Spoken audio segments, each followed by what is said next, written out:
is related to 3 is not equal to 3 is related to B. Now A cross B is A1, A2, A3, B1, B2, B3, C1, C2, C3. The next is relation. So if you want to describe a relationship between elements of two sets A and B, you can use ordered pairs with their first elements taken from A and the second taken from B. And the elements taken from A set is known as domain, and if the element is taken from B set, it is known as a range. Following diagram is representing a relation from A to B, and this is shown as R is equal to A1, A2, B2. Maximum number of elements in the relation is Mn, and here it is 3 cross 3 is 9. Minimum number of elements in the relation is a null, and the maximum possible relation is 2 to the power Mn, that is 2 to the power 9 in the above case. There are three ways by which relation can be represented. First one is tabular form. In this method, the m rows of the table correspond to the elements in the set A and the columns of the table correspond to the element in the set B. Here you can see the check marks in a cell. It means that the element in the row containing the cell is related to the element in the column. Let's take an example. Let A to be a set of 1, 2, 3, 4 and B to be a set of x, y, z, k. So the relation R is 1x, 1y, 2z, 3z, 4k, and this is the representation. The second form is matrix forms. In this, relation can be represented in matrix whose elements are 0 and 1. It is also known as relation matrix. Here is the example. Set A is 1, 2, 3, 4 and set B is ABCD and R is the relation. Now MR is a matrix in which we have plotted the values 1 and 0. The third form is graphical method.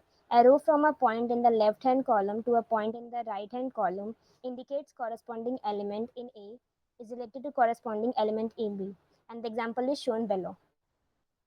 If the relation is defined between two sets, then it can be treated as a binary relation. And if it is defined between three sets, it is known as ternary relation. We can be called a quaternary relation if the relation is between four sets. So let's move to the closure of a relation. The closure of a relation is the small extension of the relation that has certain specific properties such as the reflexivity, symmetry, and transitivity. Reflexive closure. A relation R dash is reflexive closure of a relation R if and only if R dash is reflexive. R belongs to the R dash. For example, here a set is given A is equals to 1, 2, 3, and the relation is defined as 1, 1, 2, 2, 1, 2, and 2, 1. So to make it reflexive, we have to add 3, 3 in this, and it become not reflexive, and the whole set is known as the reflexive set, and it can be represented in the matrix form where all the diagonals are 1.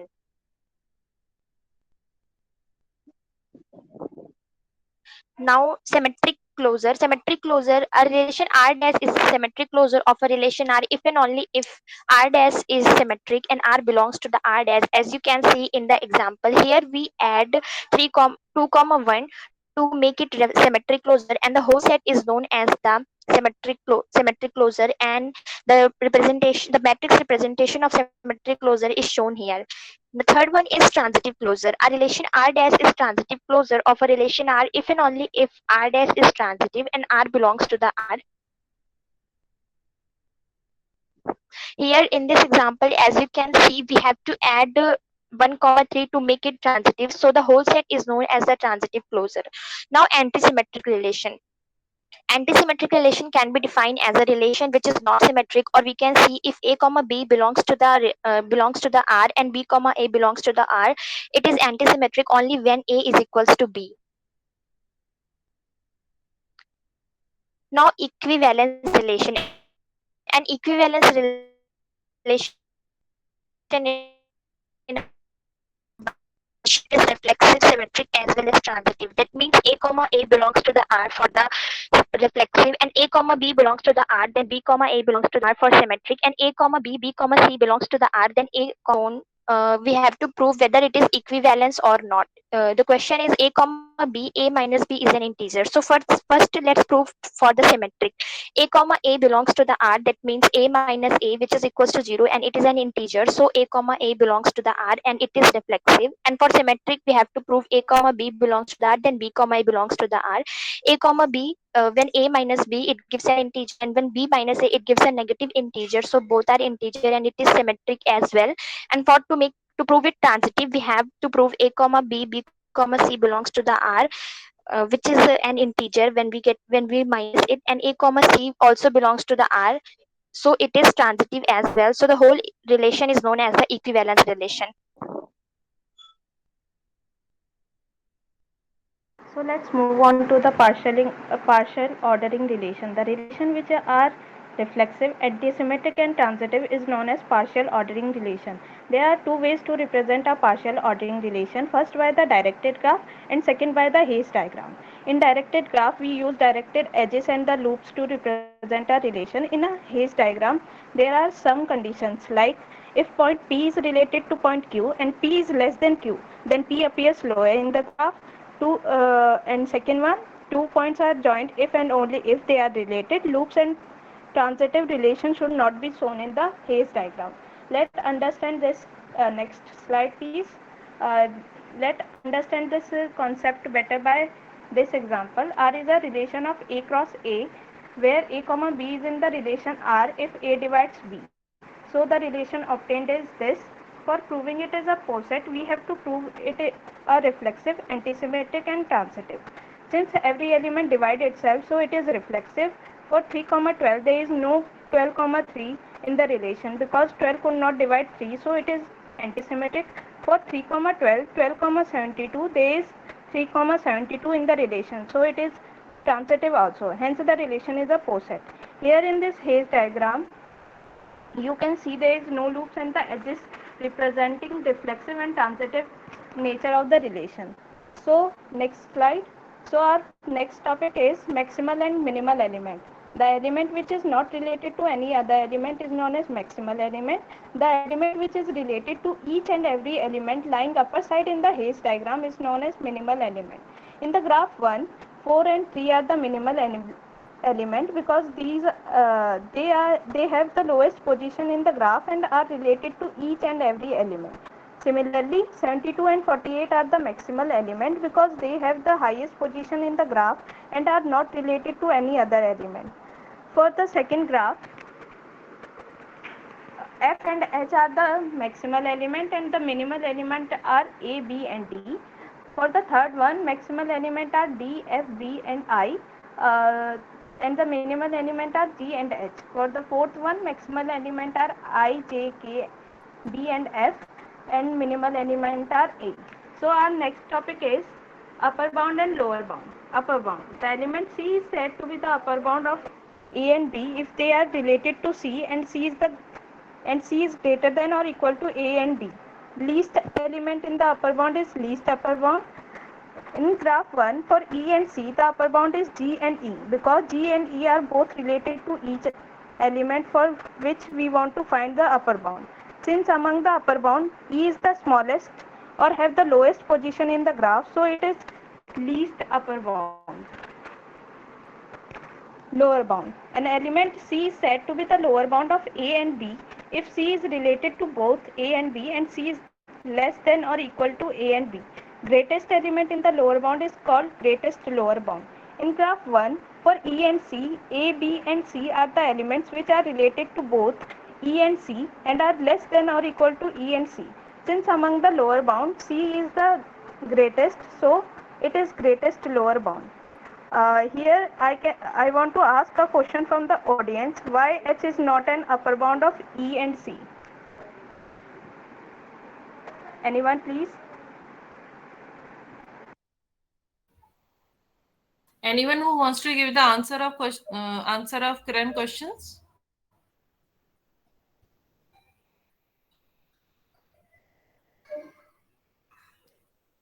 You can start, Kiran. Since we know in the Hayes diagram, the lower element is related to the upper one, but the upper one is not related to the lower one. For reaching to H from E, we have a path from E to G, G to F, then F to H. Here in path, we have to move downward from G to F, which means E and H are not related. Hence, it cannot be in the upper bound. For the graph 2, for 5 and 10, 20, 50 and 100 are the upper bound and 20, 50 is the least upper bound. 1 is the lower bound and for the 5 and 10 and the greatest Lower bound is 1. In the third graph, for D and G, upper bound is G, least upper bound is also G, lower bound is E, V and D, greatest lower bound is D. Let's discuss some application of the relation in day-to-day life and computer science. Relations are used to show the relation between business and telephone number between and the relation between the employee and his salary. I want to give a general example that we see in day-to-day life. If we move into a shop, there is a relation between the price and the quality of the object. Since in the computer science, since the function is also a concept of relation which has the greatest use in the computer science. Next slide. These are some references we used in the PPT. Uh, Thank you everyone. This is all from our side. Thank you for being such a good listener. They are actually the just listener. They are not getting knowledge. They are just silent. And it's not And, a good thing, beta. and If here someone we is are. present, if someone is presenting something, it is not for the there only. It is useful for to you also. जिनके topic अगर why due to any reason if this topic is left or the lecture is missed, so you can have the benefit of these presentation. That's why these presentations are held. It's okay, Kiran. It's one Ma'am, nice presentation and good efforts. Very nice presentation. Thank you, ma'am. Thank you. Hmm. So you can stop your screen. Next group is please start immediately. Yes, ma'am, I'm sharing. हाँ जानवी करो. And after that, Ma'am, but next is R. next is Sakshi Gupta, Saraswat and Lakshita. yes, ma'am. Yes, ma'am. बेटा you can start by Janvi. ठीक है? Okay, ma'am. Okay, हाँ ma'am. you can start. Okay. Prachi, are you there? Yes, yes, I'm there.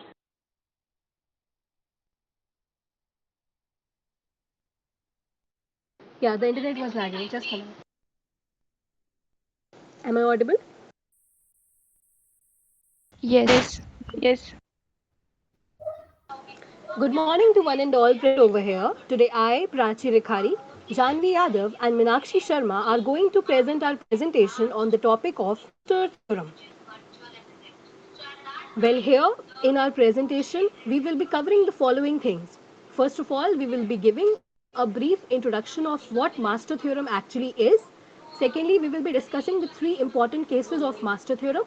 Third, we will be discussing the steps involved. Then we will be discussing a lot of examples. And at the end, we will be telling you the limitations of Master Theorem. Next slide, please.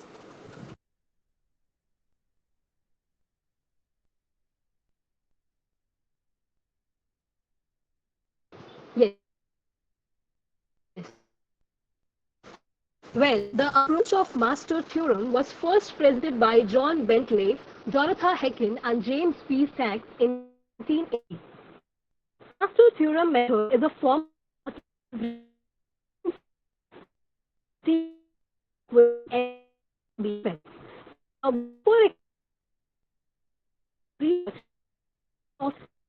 as we all know, that or it can be either of the recursive nature. So today our main focus will be on recursive kind of algorithms. Now when we analyze recursive kind of algorithms or we want to know the time complexity of such kind of algorithms, the analysis gives us the result in the form of recursive relations. And the best method to solve such kind of recursive relations is by Master Theorem because it provides you a strong and efficient way, a strong funda and formula to solve such kind of relations, especially when we have the concept or we have the recursive relation in the form of P of n equal to A T n by B f of n. Here and B constant. Please take me to the next slide.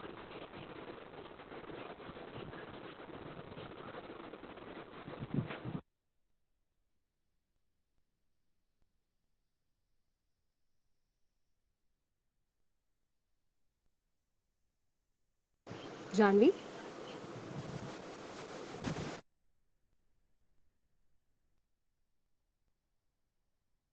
Ma'am, excuse What me, I happened, think Peter? her net got. Ma'am, I think her net got disconnected. So you can start. You can check your network connection. Till then, we can start the presentation. Sakshi Gupta, Sakshi Saraswat, and Lakshita. Yes, ma'am, otherwise Yes, I'll be ma'am. sharing it, no problem. Okay, you can start, Prachi. If you are sharing, you can start.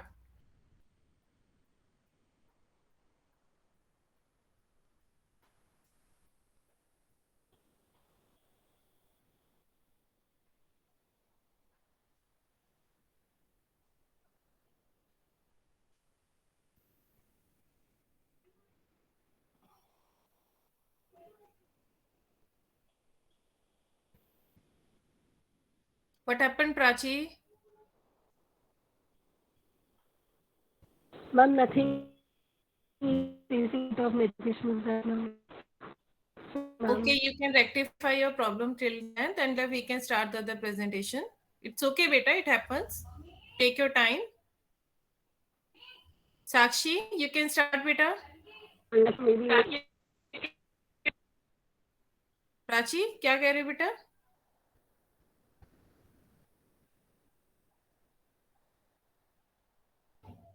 sorry, ma'am, actually Okay, Ma'am, sorry. Ma'am, we will present after Sakshi's group. ठीक है. Okay, Sakshi, you can start, बेटा. Sakshi, Yes, ma'am. हाँ, you start presentation, बेटा. Yes, ma'am.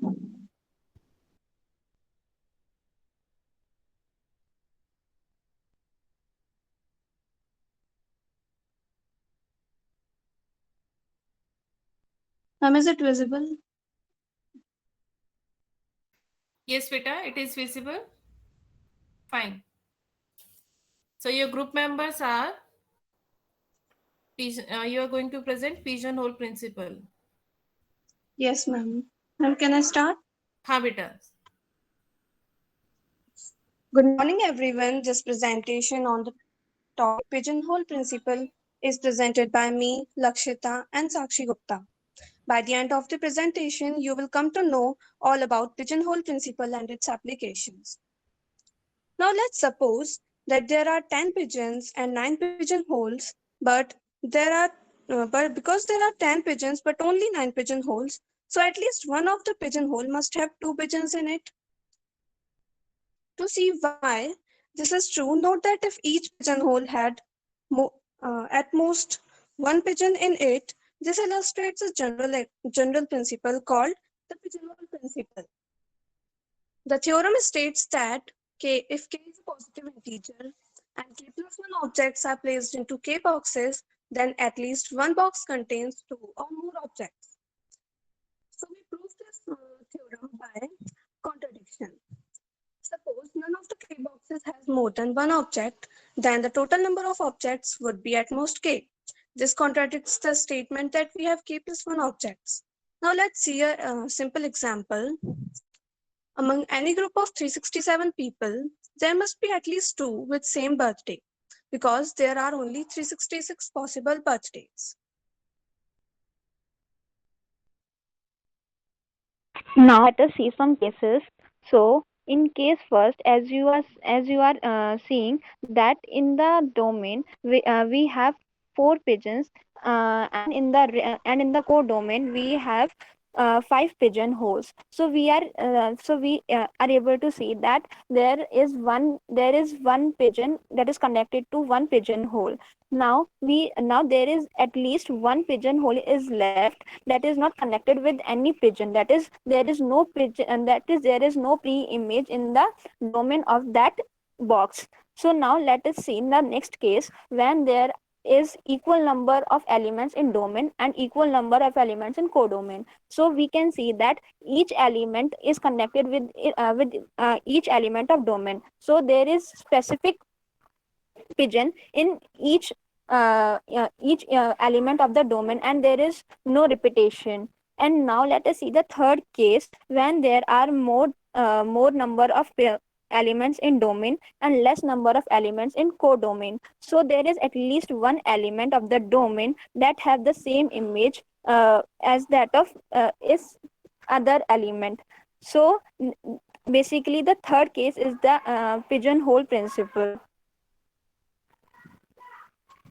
Now let us go to our favorite Harry Potter's world to see some examples. Now here is first example, that is Ron recalled, it was April in my first year at Hogwarts. I have been practicing hard with the spell Wingardium Leviosa, casting it at least once per day and 45 times in the month. Now we need to show that in some consecutive days in that month, Ron's casted the spell exactly 15 times. So as we are able to see that the total number of pigeons in this case is the 45, that is kn plus 1 is equals to 45, and we have number of pigeonholes is the number of days in a month, that is 30. So we know by the formula kn plus 1 is equals so we know kn plus 1 is equals to 45 and n is the pigeonhole, that is n is equals to 30. So k into 30 plus 1 is equals to 45, and when we are dividing it, so the remainder we are getting is the 14. So at least 1 plus 14 times, that 1 plus 14, that is 15 times. So he could have cast the spell exactly 15 times in some consecutive days.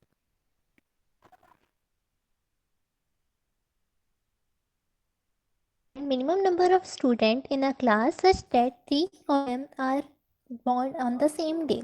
We know that total number of months in a year is 12. So they will act as pigeonhole. According to condition, 3 must be born in the same month. So k plus 1 is equal to 3. This implies k is equal to 2. Now we have to find number of pigeons. So m is equal to kn plus 1. This implies 2 into 12 plus 1 is equal to 25. Now let's move to another example. Briar is a cat and she likes to wear socks. She wears four socks of same color. In her drawer is filled with different color of socks, that is yellow, cyan and pink. Now every morning she pulls out socks from her drawer until the four matching socks are found. What is the largest number of socks Briar may pull from the drawer before finding a complete set? Now think about the worst Briar could do. If the cat pulls 3 socks of each color and pulls every socks of different color every time, like if I say Briar pulls out yellow at the first attempt, cyan at the second attempt, and pink at the third attempt, it is still does not have enough to make a matching pair. So until the ninth attempt, she would not be able to get the 4 matching color socks. So therefore 9 socks is the most Briar can pull without getting a matching socks. Now let's move to examples, some applications of pigeonhole principle. First is number theory, second probability, third algorithm, fourth geometry and indexing. We hope you have understood the concept of pigeonhole principle with these interesting examples. Thank you.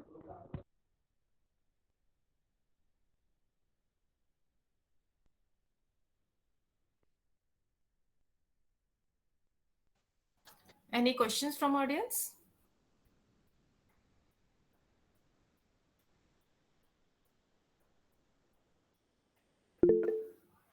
हाँ प्राची, क्या question है, पूछो बेटा.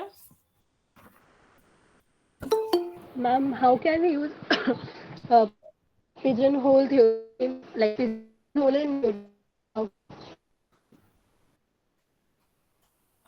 You are asking to me or you are asking to the pigeonhole principal presenter?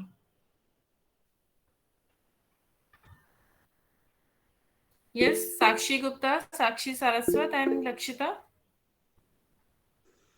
We can use Sorry, ma'am. Prachi, we can use pigeonhole principle in number theory as for example we have to calculate the sum for example for any even number greater than 2 we can write it as the sum of two prime numbers and we can prove that Like for example, 4 is equal to 2 plus 3 plus 1, and 3 and 1 both are prime numbers. So we can prove that 3 and 1 are primes by using pigeonhole principle.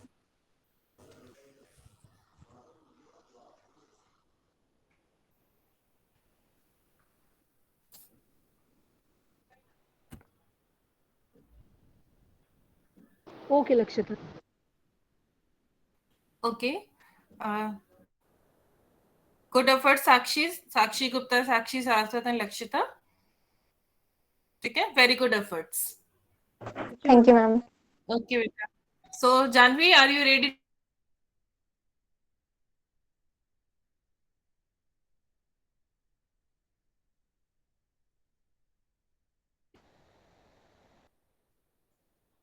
Pratiksha and Sakshi Singh Yes, ma'am. Only उसके बाद बस यही group बचा है ना Yes, ma'am. ठीक है so ये No, complete your ma'am. Presentation and after that we will take Pratiksha and Sakshi Singh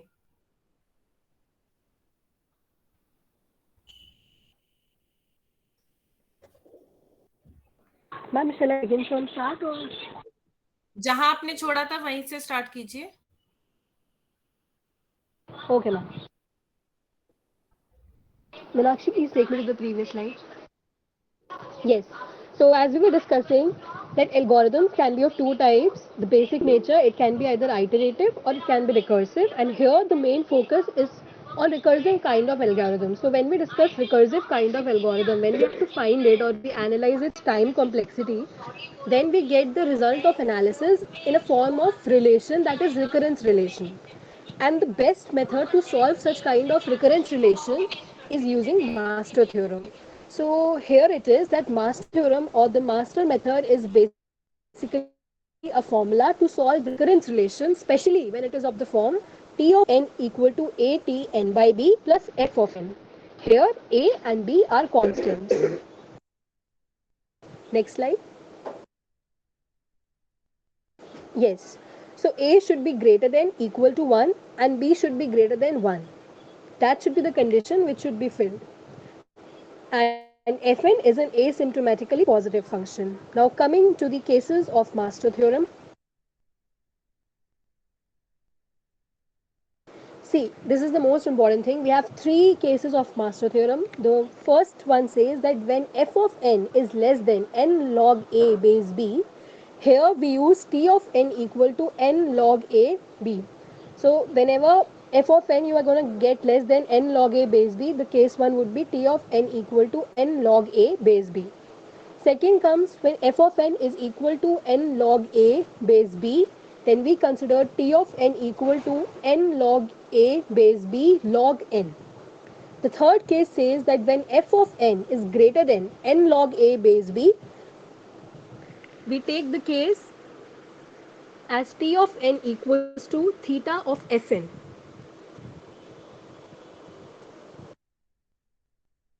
Now Janvi will explain the steps involved. Here is a series of steps that are involved in finding the solutions of Tn. First one is to determine the value of a, b and fn from the recurrence relation. Step 2 is to determine the value of n to the power log a base b. Step 3 is to compare n to the power log a base b with the function fn and then accordingly use the cases. Here is an example showing the aforesaid steps. Our Tn here is 3t n by 2 tn square. Here a is equals to 3, b is equals to 2 and fn is equals to n square. So we calculate n to the power log a base b, which is coming out to be n to the power 1.58 and which we can see is less than n square. So here case 3 is applicable. Therefore Tn is equals to theta of n square. Next slide please.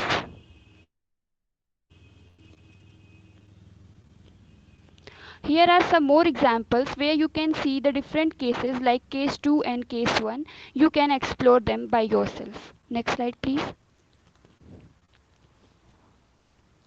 Now let's have a look at a more specified version of master theorem, that is T of n is equal to at n upon b plus fn, where fn is equals to theta of n to the power k log n to the power p. Here we need to find two more additional values, that is k and p. And we need to expand fn as theta into n to the power k log n to the power p. Then on the basis of values of k, here comes three possible cases. Next slide please. The three possible cases are, the case first is if log a to the base b is greater than k, then t of n is equals to theta. If log a to the base b is equals to k, then on the values of p, here comes three subcases, that is if p is greater than -1, then t of n is equals to theta n to the power k log n to the power p plus 1. If p is equals to -1, then tn is equals to theta n to the power k log n. And the third subcase is if p is less than -1, then tn is equals to theta n to the power k. Now the case third is if log a to the base b is less than k, then there are two more subcases, that is if p is greater than equal to 0, then tn is equals to theta n to the power k log n to the power p, and if p is less than 0, then tn is equals to theta n to the power k. Next slide. Yes, let's have some examples of case 1.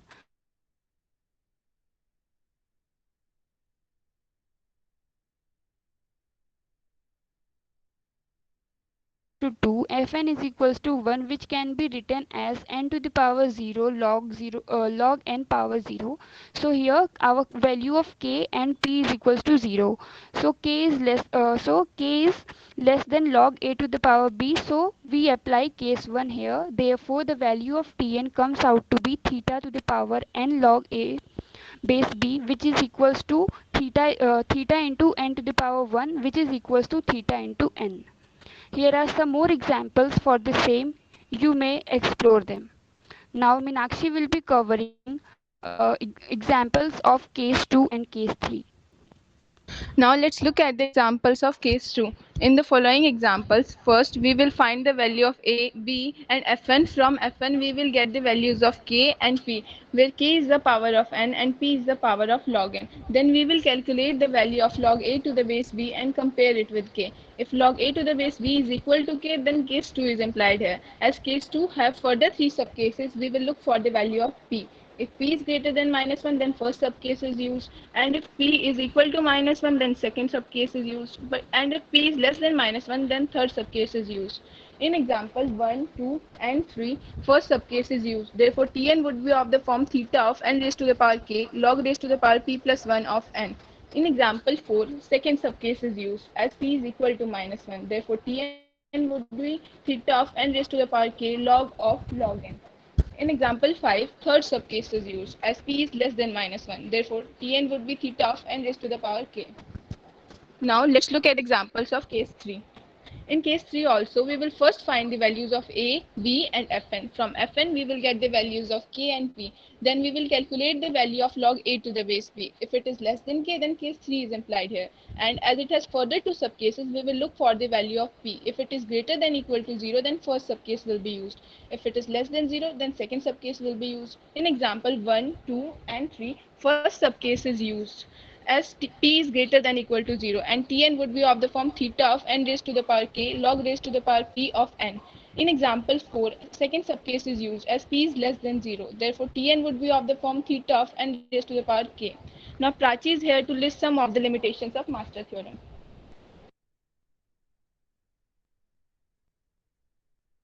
Yes. So these are the limitations of master theorem. The first limitation says that it fails when f of n is polynomially smaller than n log a base b.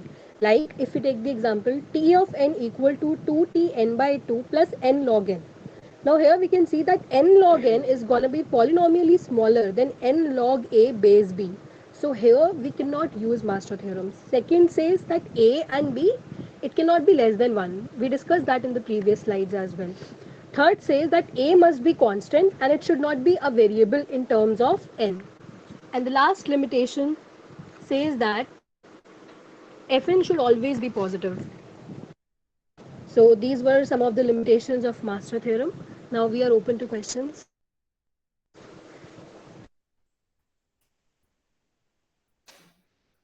They are not going to ask any question. I know. I have a question. Like why we can't use A and B, like when it is lesser than like one. If they have said now, like limitation two, can they explain it? Can they elaborate on like it? थोड़ा सा जैसा?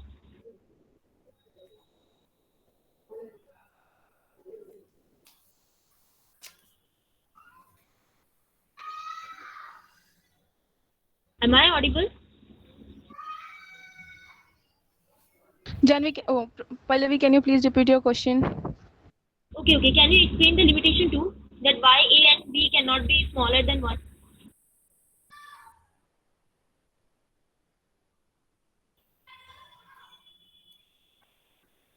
Pallavi, yes, I.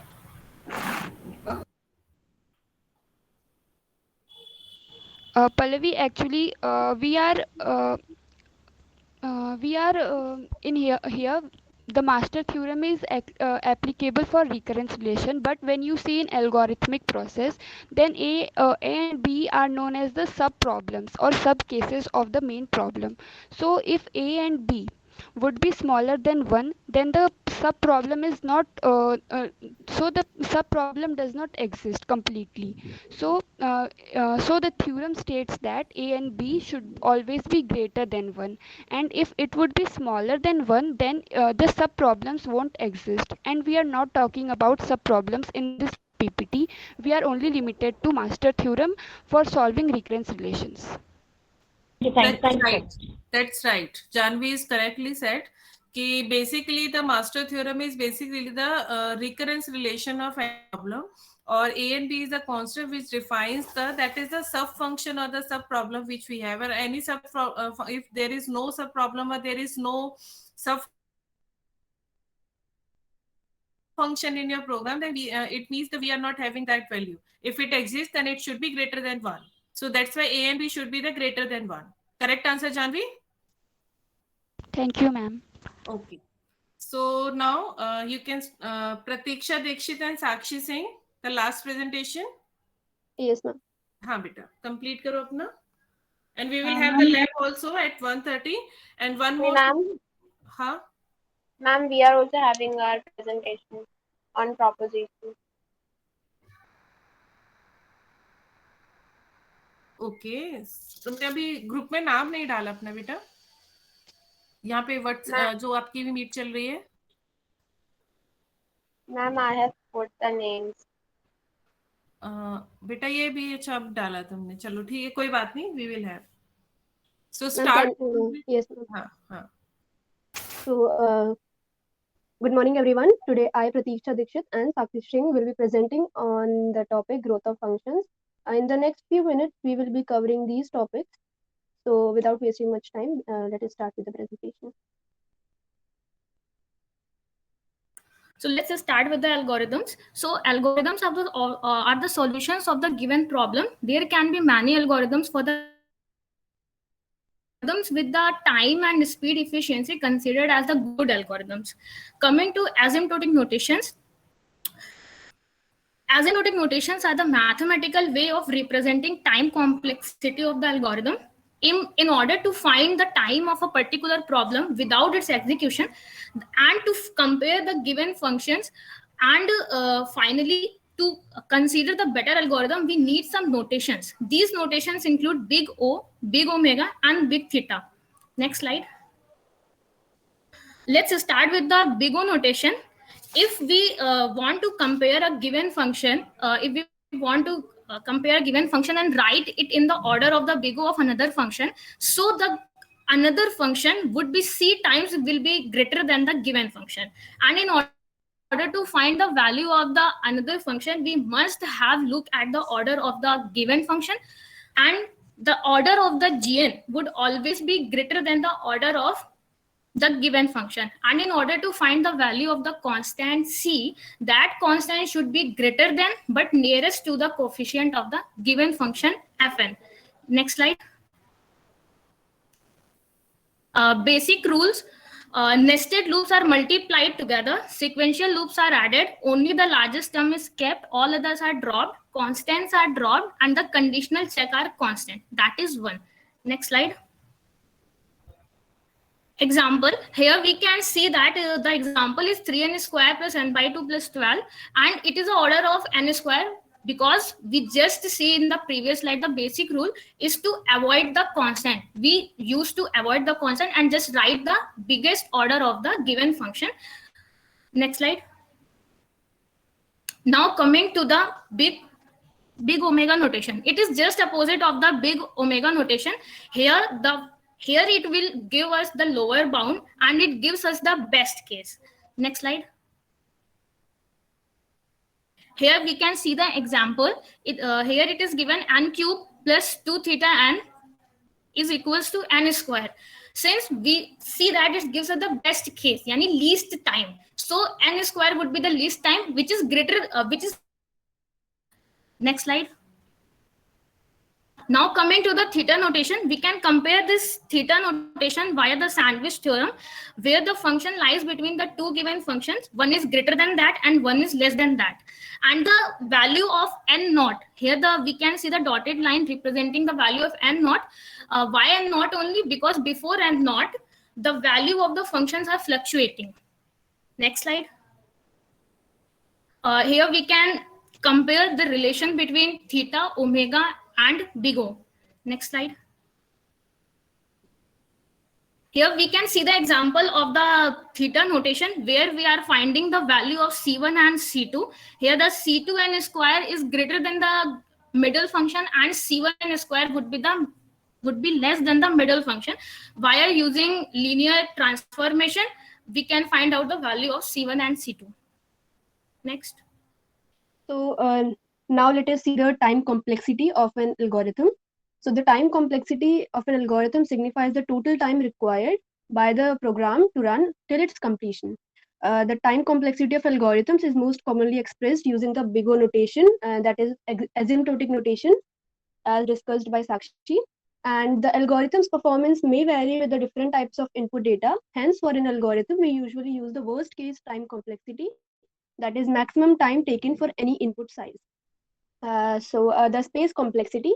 So the term space complexity is oftenly misused for auxiliary space at many places. So we need to keep in mind that the auxiliary space is the extra space or temporary space used by an algorithm. And the space complexity is the total space taken by the algorithm with respect to the input size. It includes both auxiliary space and space used by the input. So the space complexity of sorting algorithms such as merge sort, insertion sort, which we will be seeing in the next few slides, and heap sort is big O of n. So here the examples. Using the time complexity method and using the basic rules, we can see that here the iteration is going to the value of n. So it would be the order of omega n. Next slide. Here the iteration is n, and here the iteration is getting twice, double. It's a nested loop, so it would be order of n square. Next slide. Here we can see the iteration is going to 2n times, but we see in the basic rule that we used to avoid the constants, so it would be order of just n square. Next slide. So now let us see the time and space complexity of some basic sorting algorithm. First, let us start with the bubble sort. So the bubble sort repeatedly compares and swaps adjacent elements in every pass. In ith pass, the bubble sort, which usually sorts the algorithm in ascending order, the given array in ascending order. The last, that is I minus 1 elements are already sorted, and the ith largest element is placed at n minus 1th position, that is ith last position. So we can see the algorithm for bubble sort. We can see there are two for loops which swap the adjacent element of array from 1 to the n minus 1 element, that the largest element reaches to the end. And these are the advantages of bubble sort. It is the simplest sorting approach. The best case complexity is of big O of n while the array is sorted. And using optimized approach, it can detect already sorted array in first pass with time complexity of O of 1. It is a stable sort, that is, it does not change the relative order of elements with equal keys. So the disadvantage of bubble sort is comparatively slower algorithm, which we will see in the coming slide. Here is the insertion sort. It is a simple comparison based sorting algorithm. It inserts every element into its proper position. That is, in iteration, the previous that is I minus one element, that is sub array from I to I minus one element are already sorted, and the ith element is inserted to its proper place in the previously sorted subarray. Here we can see the algorithm for insertion sort. We have a for loop and a while loop, and we can see that the time complexity of insertion sort, the best case time complexity is big O of n, um, and it takes O of 1 to time for swapping. The worst case is when the array is reversely sorted, and then the inner loop makes maximum comparison. So the worst case time complexity will be O of n square, and the average case is big O of n square too. But in average case, it takes big O of n square swaps. And the space complexity is auxiliary, that is big O of 1. Here in this table, we can see the time complexity and space complexity of bubble sort, selection, and insertion sort. And we can see the best case is big O of n, and the worst case is big O of n square. Here is a graph representing the of sorting algorithm. We can see that how in case of bubble sort, the time in seconds increases steeply with the increase in size of the input array as compared to the insertion sort. So that is all from our side. So now we are open for questions.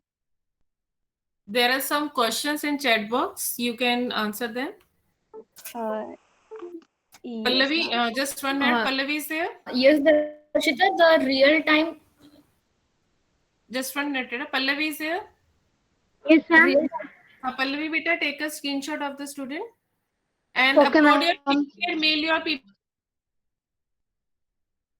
PPT as well as to me. Okay, now you can start. Can you tell your ID, ma'am?